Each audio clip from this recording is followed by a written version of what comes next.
How's it going, everybody? It's JDM Drifter, and for this week's video, I'm going to be reviewing the Hot Wheels RLC Golf Datsun 510. At the time I'm filming this video, this Datsun 510 is the newest Redline Club car that has been released. This is also now my third Hot Wheels Redline Club Datsun 510 I have in my collection. This one is, though, my first Hot Wheels RLC car to be in the golf racing livery. Hot Wheels rarely does any golf-colored RLC cars as of recently. The last one was the Ford Raptor that was released around 2019. Since I've been an RLC member, the only golf release Hot Wheels has done has been the Raptor. So this is the first golf Hot Wheels RLC release that I'm adding to my collection. Hot Wheels has been reusing the Datsun 510 Coupe way more than what they ever have before as of recently. This car was also just out as the Japan Convention model, which is worth around $600 at the time of this video. I have plenty of the Datsun 510 and 510 wagon in my collection, and this isn't the first one I've done a video on. This Datsun 510 was a very quick sellout on the Redline Club and sold out in a little less than 15 minutes. As of recently, with all the memberships and how many have been made of the cars, most Redline Club cars haven't been selling out in any less than an hour. Some Redline Club cars have been up on the website for over a week as of recently. It looks like I'm one of the only people to actually get this release in the mail. I'm not exactly sure what Hot Wheels ended up doing with this casting, since more than half the orders are back ordered until July. I ordered 2 of these, and only one of my orders have actually shown up. The other one is supposedly back ordered all the way until July. So luckily I managed to get one of mine early so I can make this video and review this car. This car is also supposed to be sticker numbered of 35,000 produced, but from what I'm hearing online, for the early people that got these, they are not showing up with a numbered sticker on the base. Either these cars do have 35,000 made and they didn't put the stickers on them and that's why it sold out so quick, or these were actually mass produced and Mattel lied about the production, and a lot more of these will show up on the Redline Club this summer. So I'm going to have to open this up to find out, but first let's go ahead and check out the box. Here on the outer box, this is not painted in the golf colors, they just are using black and white, which is the typical look for the outer boxes. Here on the front it says that this is the Datsun 510 and there is your golf logo. On one end of the box here, there's the golf logo, and on the other end, it says Datsun 510. And the same thing here on the other side, and just a normal black Hot Wheels logo on the top. And for later in the video, after I open this up, I did bring out a mainline retool Datsun 510 and a all-metal premium release to compare this to. So let's go ahead and open this up and see what it looks like.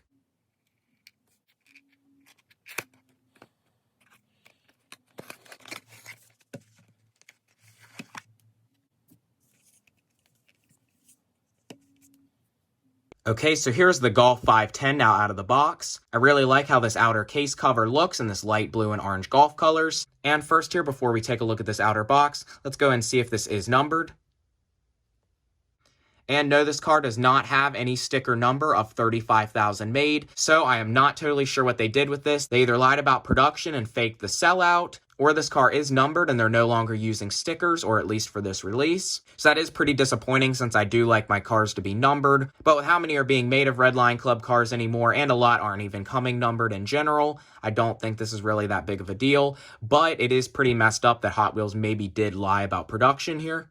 So first, let's go ahead and take a look at this box. We have the golf logo here on the front. It says Datsun 510, and it says Datsun 510 on this end with the colored golf logo on the other end. And here on the back of the box is some information about the Golf Datsun 510 if you want to pause that and read it. So these cars also do have a rubber band on them, which I'm going to need to cut off. I will not be unscrewing this car from the base, but I will be taking the case lid off and putting this on the turntable. So let's go ahead and remove the lid here and see what it looks like.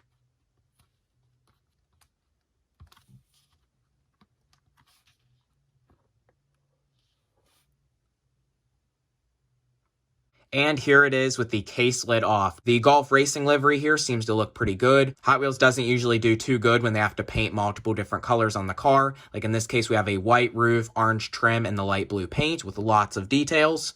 But this does look to be pretty good. I kind of wish this was Spectraflame though for the money. Hot Wheels could have done a Golf Datsun 510 in Car Culture or even Boulevard for about $6. This here, just because the opening hood and case was about $38 with shipping. Hot Wheels hasn't done any Redline Club golf cars in Spectraflame light blue for a good while. I think the first one they did that was not in Spectraflame was the Porsche 993 GT2, and that was released a little bit before I was a member. I know some of the old releases was the GT40, the Porsche 917K, and even the Rocket Oil were all some of the early Spectraflame blue Golf RLC releases. But one way or the other, this still does look very nice. I definitely have to cut that rubber band off before it damages the paint. Hopefully it already has not done any damage to the car. I know the RLC E30 M3, which I did my last video on, had the rubber band and did have a little bit of residue permanently stuck to the paint. So having the rubber band go over the decals here could definitely mess them up. But first here, before we take the case lid off, let's go and take a look at what the case looks like. This does have the orange base with the matte black here painted on the top like they did with the Raptor. And we have the little Golf logo and Datsun 510 print here on the front of the case. So let's go ahead and take the acrylic case lid off and let's check out this car up close.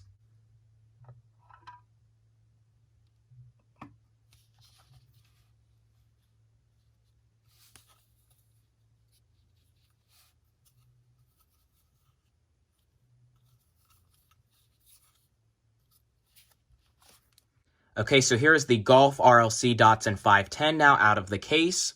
Like I said, I won't be unscrewing it from the base, but we still can get a pretty good look at the car, and I will be putting this on the turntable and checking out this opening hood. So more than likely, this car is not chromed since it is not Spectraflame. They probably just shared the same body of the Japan Convention model since it was not Spectraflame either. It was just painted in a gloss tan paint. This definitely does look like thick paint. This just has a normal gloss white roof with no pearl.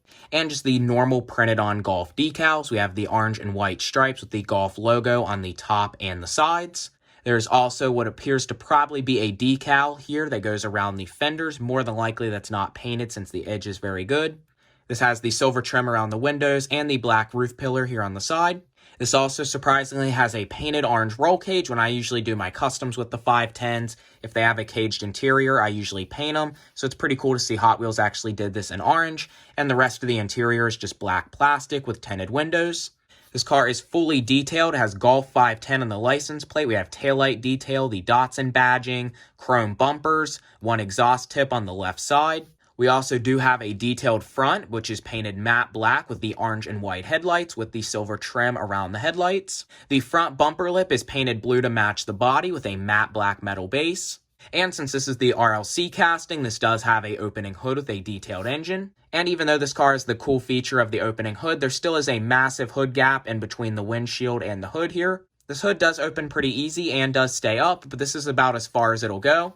So this is about as good as we can see the engine. We can see that this does have the hood painted underneath and a painted engine bay. We've got the top of the shocks there painted orange, as well as some orange and black details here on the motor. It looks like the engine in here was first painted with silver on the top, then some orange with the little gray cap there, as well as some black wiring.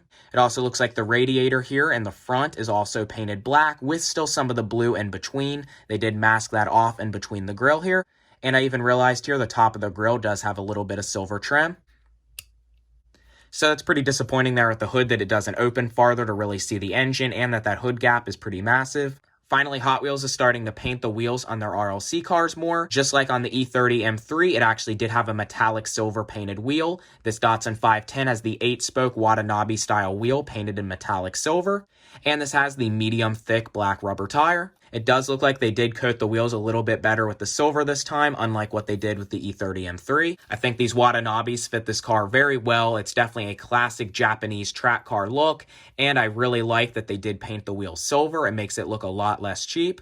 So before I put this on the turntable, here's a quick comparison between this RLC casting and the normal premium casting. Hot Wheels has yet to retool the normal premium Datsun 510. This is the exclusive car that was included in the Hot Wheels 50th display cases. This was the one that came in the 2019 release of the display cases and is in this black and yellow two-tone. Hot Wheels did a very poor job with this two-tone, so you can see it's made up of 2 decals and the seam is there in the middle. And you can even still see some yellow paint here in between the windows and pillar. Because this is just a decal, not painted, so this is not masked off and done. That's how the line here is so clean.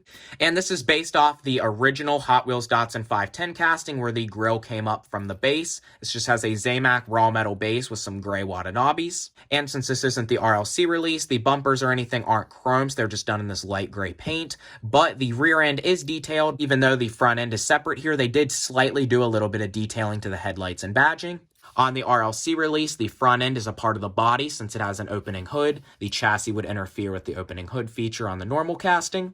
And here's the normal main line of the Super Datsun 510 from the 2021 release. This is the retool that Hot Wheels did of the basic 510 that they did around 2020. So now the base no longer comes up here and makes the front. To me, I still did prefer the old one better. So when they chromed the base, you would actually have a chrome front end detailing. One thing cool about this casting though, even though this is not a super, it does have the cool classics retro slot wheels in chrome, which I thought was a pretty cool detail. And I do like the design and color that they put on this casting. This casting is more similar actually to the RLC, with the front not being a separate piece besides the hood does not open.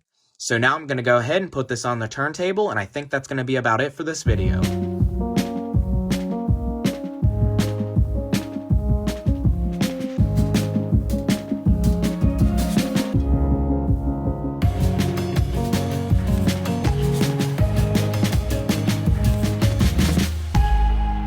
Okay, so that is about all to this video. If you enjoyed the video, please comment, like, and subscribe. And if you haven't already, please check out my other most recent video on the Hot Wheels RLC BMW E30 M3. This is a super cool casting. I like this more than what I thought I was going to. Too bad it is not numbered, and more than likely Mattel lied about the production, but still I think it is a really cool release. I hope for all the back-ordered ones, people who actually ordered them, including my second order, will actually show up soon. And I also just recently created a new YouTube channel called Vintage Toy Restoration. I can put it in the description as well. On that channel, I will be restoring different kinds of vintage die-cast and pressed steel toys. Also, please follow my Instagram. It is itsjdmdrifter. I can put it in the description as well. So again, if you enjoyed the video, please comment, like, and subscribe, and I will see you next time.